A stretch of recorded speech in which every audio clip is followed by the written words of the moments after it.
Maybe she has spoken so much between you, so probably you could say what is best practice and what is the changing best practice and where does it apply?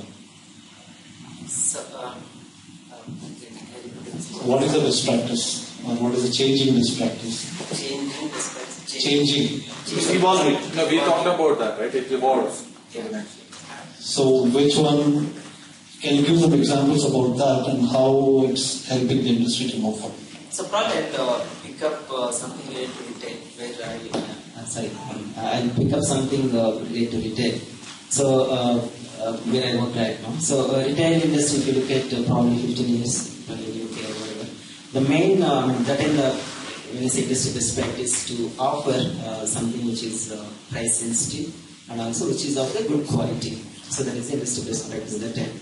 However, suppose if a company still says that that is my best practice which was there for 15 years, if I still follow that, right now the industry is moving. Right now the people wanted to see the product today, not to wait for, just because it is quality product, they do not want to wait for a year or so. They wanted to have the product tomorrow.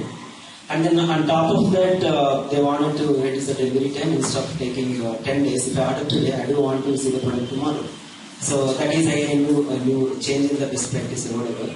And then one more thing is a lot of safety norms, which were probably not very well dealt with people in the olden days, but right now it is more of a concern to the consumers. So all these things, and also obviously the warranty and all these things people do want this. Now the trend is if any electronic thing gets damaged, you may not go to the repair shop, you just throw it and then buy a new one. So all these attributes, in my view, they are the best practices which are evolving.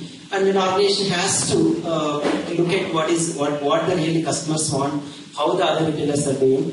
I would not be sticking to 15 years back, this is what worked for me. If I still do this, probably I'll sustain the market, I will not.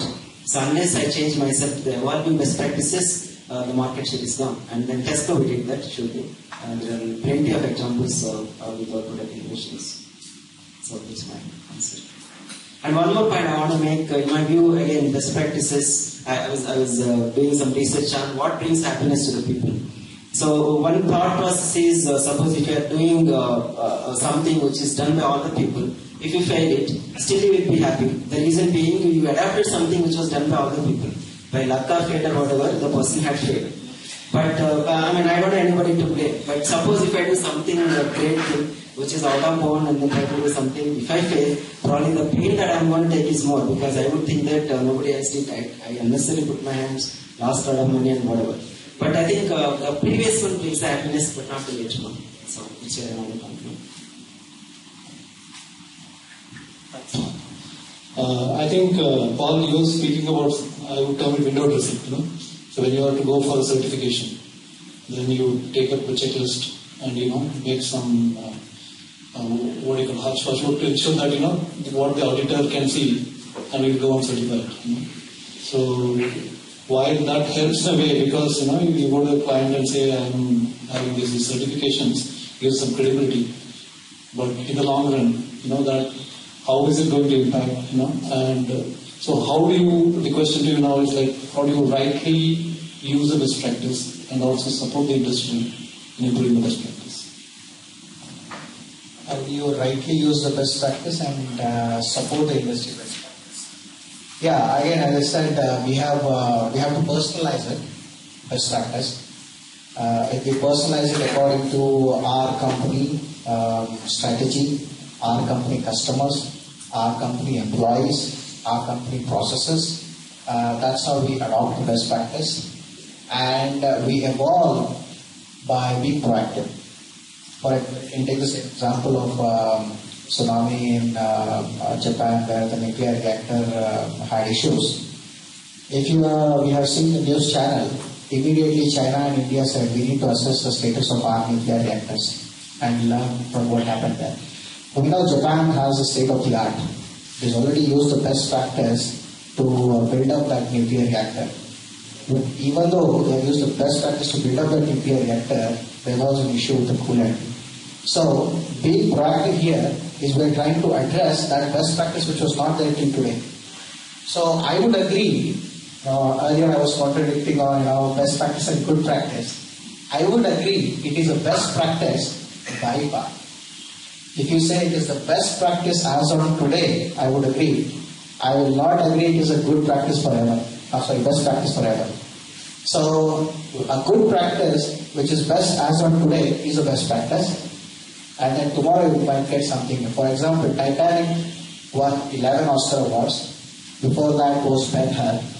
And then now we have another movie which is, I don't remember the latest movie, which also won immense Oscar award. You see, the criteria that people use to give an award earlier is different compared to today. So as on that day, that was the best. As on today, this is the best. So I would agree it is a best practice as on today. And as on tomorrow, it is a good practice. So adopting best practice, to answer your question, adopting best practices, I will first personalize the best practice to my needs and requirements and my dynamics of the organization.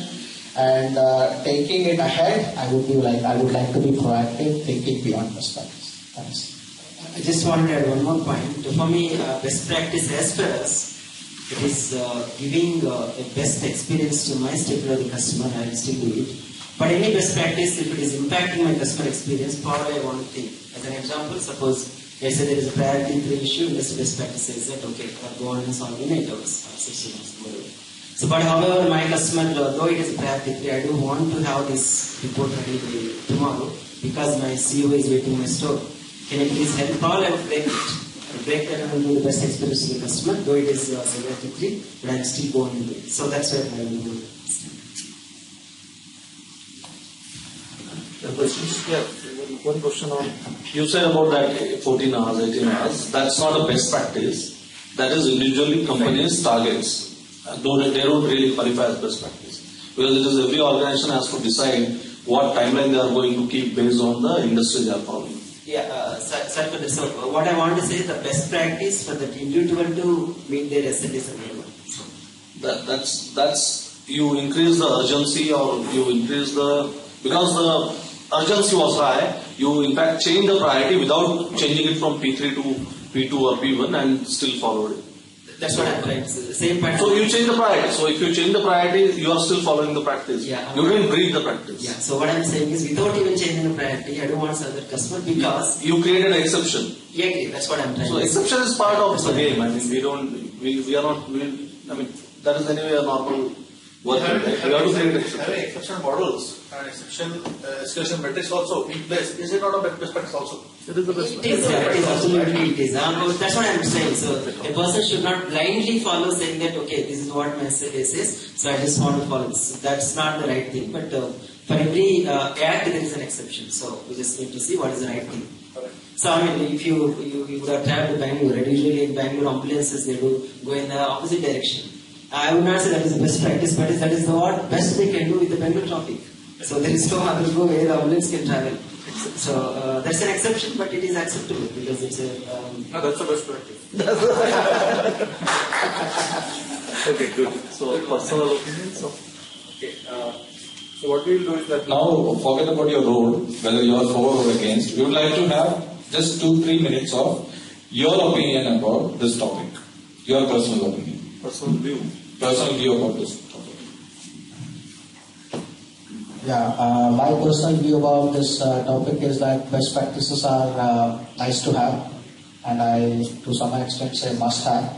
And also don't just stop with the best practice. Think beyond best practice. Be proactive in nature, and you be the one contributing for the next best practice as an organization. That's my personal view.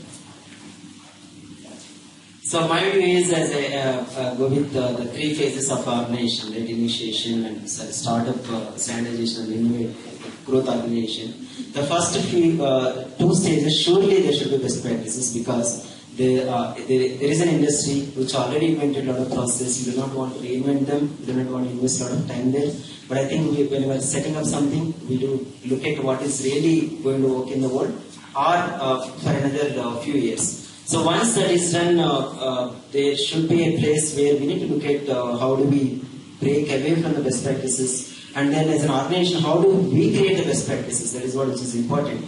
So that is only possible if we are able to do something which is not existing. I mean, probably I don't want to call that word. I'm sure all of you would have called the blue ocean strategy, right? So where you are breaking through from the existing pattern and then doing something else. So that is important, and then I do want organizations to break away from the best practices in the third stage, and then create the best practices so that somebody else can follow the leader. So that's where I stand.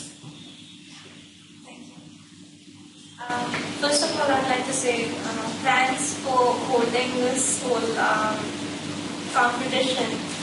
I think today I learned about best practices way more than I had ever thought I would possibly learn about them, and I heard both the sides of the coin, and it's pretty fascinating what best practices can give you and cannot. But there is no one fine line that will distinguish the two. Best practices is pretty much following the common sense prevailing methods and picking the best of them, and then making business processes based on those that cater to your own needs, and like he said already. Again, I don't think of best practices as hindering any innovative processes or thought processes that may go on in a company, because I believe that best processes give pretty much the breeding ground toward wherever your innovative processes can come from. Thinking out of the box is not following best practices. It still may be one of your business strategies that says, all right, think out of the box, and that is following your best practices.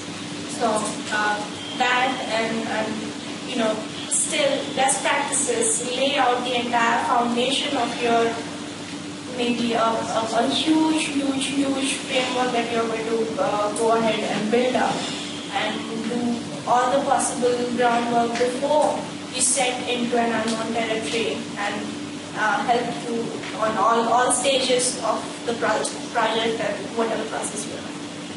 So, thank you. Thanks. Great.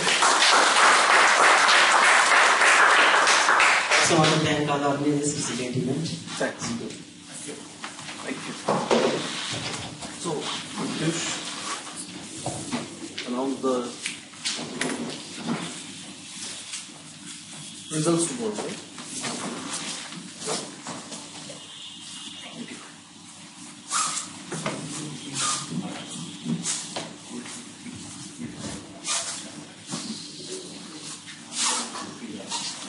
Thank you all. It was a great session we had today, and we had a brief insight on the best practices today, and what are all the common sense and everything that has to be used to use best practices or not, or to what to use and what to not. It was really great to hear the things from the esteemed contestants, and judges have been very warm with you and have been pushed up all the time when required, and we thank very much our judges for being a part of this event. And coming over to the results part, we are going to announce your results tomorrow, and which will be published on our website, that is www.surethoughts.com. And thank you once again. Thank you for being part of this event. Thanks.